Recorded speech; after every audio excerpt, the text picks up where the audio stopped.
Welcome to Film Theory, the show that believes we have nothing to fear but fear itself. Well, that. And demonetization!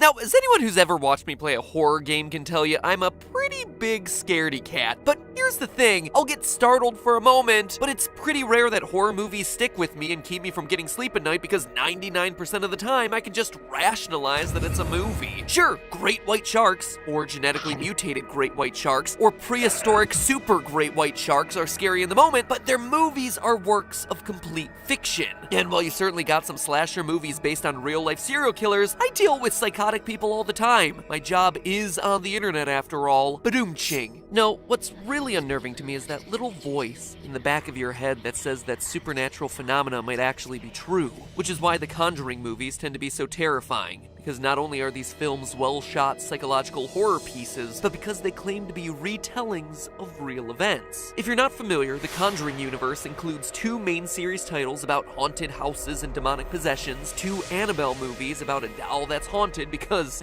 just look at the thing, and now The Nun, which is about a demonic nun whose eyes seem to indicate an advanced case of jaundice. Well, the truth about the Annabelle movie should be taken with a grain of salt, and The Nun should be taken with like a kilo of salt. The Conjuring and its sequel are actually pretty interesting. You see, Ed and Lorraine Warren, the main characters, are the real names of the real ghost hunters who claim these are real cases where these things really happened. And that got me thinking about 2 things. Number 1, that I don't have nearly enough holy water in my house. And number 2, just how true are these ghost stories? These movies are creepy as all get out, and you're telling me they're real? How worried do I actually need to be? Are they real insofar as Ed and Lorraine claim these to be true stories, or are they actually supported by real evidence? Are they true stories, or are they true stories? So today, not only do I want to explore how real The Conjuring gets, but also how true a story needs to be for it to claim that it's based on a true story. So, turn off the lights. And don't turn around to see that shadow crawling up behind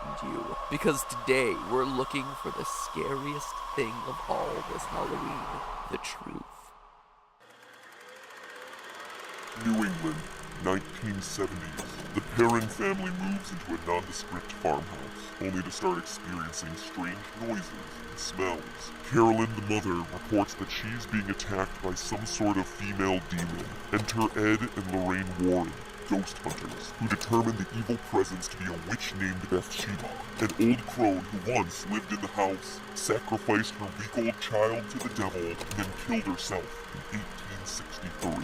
Carolyn becomes possessed by Bathsheba, the Warrens perform an exorcism, and the spirit is driven out.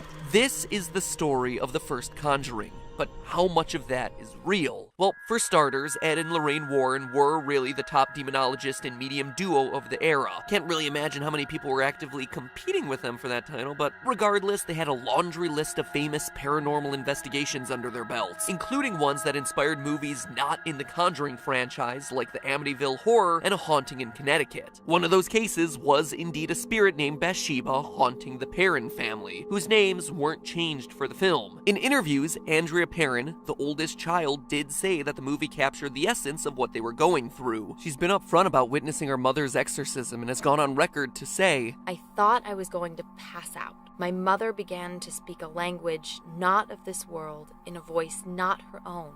Her chair levitated, and she was thrown across the room. Whoever the spirit was, she perceived herself to be a mistress of this house, and she resented the competition my mother posed for that position." The father, Roger, had similar things to say. She was possessed. Her entire body was distorted, and it lasted several hours until they de-demonized her. Now, of course, those are just interviews. It's easy enough for people to lie. The Bathsheba bit, on the other hand, gives us something to work with. According to Andrea Perrin, Mrs. Warren came into the house knowing nothing. She stepped into the kitchen and said, "I feel a dark presence, and her name is Bathsheba."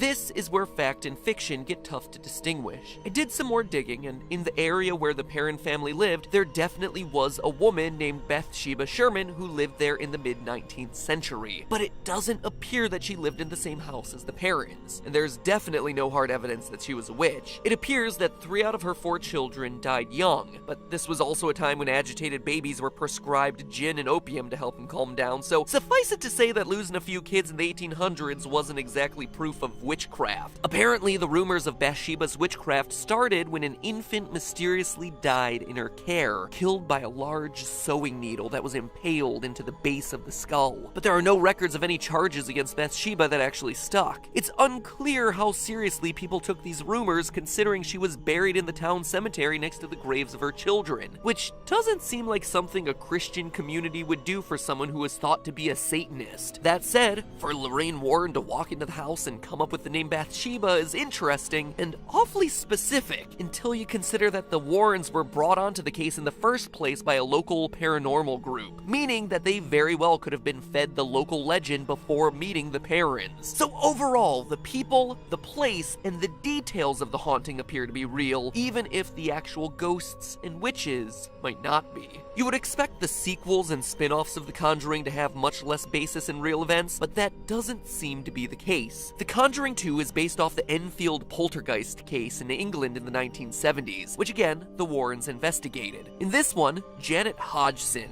the second oldest of 4 children, finds herself possessed by the spirit of an elderly man, Bill Wilkins, who states that he wants to reclaim his home.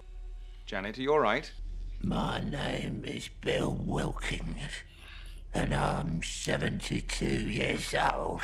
And unlike in the first Conjuring, that isn't just a scene from the movie, but real life. The BBC made a documentary about the alleged haunting, and investigators have lots of audio of 11-year-old Janet Hodgson sounding more like a 100-year-old coal miner who smokes like a chimney. Is anybody there? No. It takes a while, but listen long enough, and she eventually identifies herself as an old man named Bill Wilkins, who died of a brain hemorrhage in a very specific chair in the house. I had an hemorrhage, and I fell asleep, and I died in a chair in the corner downstairs. This is a nice story made up by the kid, right? Well, maybe, until you consider that Bill Wilkins' son Terry listened to the recordings and identified the voice as sounding very much like his father's, and that the cause and place of the death were correct. And if that wasn't creepy enough, the events that caused the Warrens to get involved in the first place are pretty irrefutable. In both the movie and in real life, a policewoman gets called to the Hodgson home in the 70s and says that she saw chairs sliding across the floor, going so far as to sign an official affidavit to say as much. Most of the time in these ghost stories, it's the family who has something to gain by lying. It's hard to say how a third-party police officer called in to investigate would benefit from doing something like that. Over a period of the next 18 months, more than 30 people, including neighbors, psychic researchers, and journalists, said that they saw heavy furniture moving on its own accord and objects being thrown across the room. Now, if you'll excuse me, I'm just gonna turn all the lights on in the house and grab myself a crucifix or 5. And that's gonna be a big heaping helping a nope. Nope. When it comes to Annabelle and Annabelle creation, these movies are based on a real spooky doll that the Warrens investigated before the events of the Conjuring movies. According to The Demonologist, a book that chronicled cases taken by Ed and Lorraine Warren, the Annabelle doll had been a gift but began to move on its own, leave written notes, and move objects around the room. The doll itself is even under glass at the Warrens Occult Museum in Connecticut, and still haunts to this very day. Multiple visitors who've broken the warning of don't touch the glass and taunted the doll have had horrific traffic accidents happen to them as they drive home. But don't worry, that draft you feel going up your spine isn't from the doll. It's from the cold hard rejection the local news guy gets when he asks his co-anchor to go see the doll with him. Maybe next time you can go to the museum with me and we can, No. No? Absolutely not. You sure? There isn't enough money in the world. That is one cold shoulder. Now, it's pretty clear that the one thing all these movies have in common is that the way that their stories resolve themselves isn't quite reality. The Perrins apparently continue to live in their farmhouse with spirits in the basement for over a decade. Janet's possession by Bill Wilkins was investigated countless times, with the ultimate conclusion being that the whole Enfield poltergeist was a combination of some simple furniture pranks and girls talented in ventriloquism. Real life doesn't wrap up into neat little packages the way the movies do, but the facts of the cases, the people involved, and the events described, even if they were hoaxes, are all mostly what happened. So at this point, here's my question. Is that enough to call these true stories? I mean, we have explicit laws in place that outright prevent false advertising. Is there a threshold for how much truth has to be in a work of fiction before you can call it true, or at the very least based on a true story? Well, let's consider a couple of cases. Another horror movie, The Strangers, also claimed to be inspired by true events. The story is about 3 masked home intruders who show up at a house and proceed to torture the family there for no reason. And what was the truth behind that one? That the screenwriter once got a knock on his door from some strangers who were committing robberies in the neighborhood. That's it. And then there's the opening text from The Blair Witch Project and Fargo, 2 movies that flat out state that the events that you're about to see are either real or recreations of what really happened. So what were the true stories behind both of those 2 films? Nothing. Nada. Zip. Bupkiss. Both of those stories were entirely made up. The movies said they were real, and they totally got away with it. Although it should be mentioned that tons of people were fooled into thinking that the Blair Witch Project was completely true. The 90s, when people assumed that what they saw on the internet was real. Oh wait, they still do that today. So how are movies able to get away with this? Well, false advertising statutes in the US are regulated by the Federal Trade Commission, but most of those rules are predicated on ensuring that products don't make misleading health claims or misrepresent what the consumer is going to tangibly receive. Movies don't apply to either of those. And even if they did, the Federal Trade Commission doesn't do that great of a job of enforcing these statutes. Like, say, when Apple was advertising their iPhone 3G as twice as fast, half the price, but neither of those things were true. When people sued for the ads being misleading, Apple's response was shock that consumers would actually believe their claims. Quote, plaintiff's claims are barred by the fact that the alleged deceptive statements were such that no reasonable person in plaintiff's position could have reasonably relied on or misunderstood Apple's statements as claims of fact. Yep, there was no way I could have misconstrued those giant words in all caps as being factual statements about your new product. In an episode about poltergeists and hauntings, I swear the scariest thing in it is corporate greed. So anyway, movies can say they're true, completely lie, and be ignored by the law. But here's the twist. Movies that are only partially true are actually much more vulnerable to lawsuits. This is mostly because fictional characters and their fictional families can't sue you, but the real people you portray in your film just might. For example, in the Denzel Washington biopic The Hurricane, in which a championship boxing contender is wrongfully convicted of murder, Washington's character Hurricane Carter fights another boxer named Joey Giardello. In the movie, Hurricane Carter beats up Giardello but loses the fight because the judges were prejudiced against him because he was black. This didn't sit very well with the real Joey Giardello, who was still alive and litigious when the movie came out in 1999. He sued the makers of the movie for portraying him as incompetent and damaging his legacy, with the judge from the fight calling the film's depiction of Giardello as ludicrous. He reached a settlement with the producers out of court, and lo and behold, the DVD commentary includes the director outright saying that Giardello was no doubt a great fighter. Even the Conjuring franchise has gotten into some hot legal water, not because of how true the movies were or weren't, but because the author of The Demonologist, Gerald Brittle, owned the rights to the Warren stories. He sued Warner Brothers for nearly $1 billion,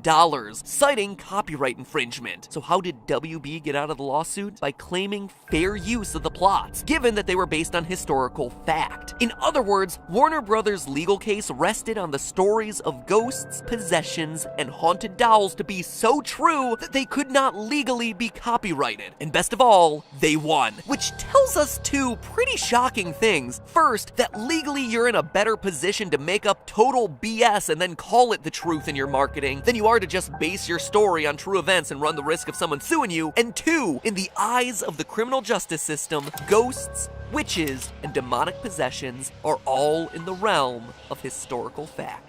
But hey, that's just a theory. A spooky theory. And make sure you subscribe for more scary theories about ghosts, goblins, disturbing YouTube videos, and worst of all, the depravity businesses will go to for money. Speaking of subscribing, remember when Did You Know Movies was a show on the channel? Well, Shane, who's the producer of that series, is off on his own channel now, Normal Boots, along with a lot of my other friends in the creator space. So if you love that series, or if you just want to revisit some of the classic episodes, or if you're looking for a quality retro gaming channel, it's still going on over there. So make sure you head on over and subscribe. Tell them Bill Wilkins sent ya. And happy early Halloween. I'll try to fit in one more scary theory before the month's out.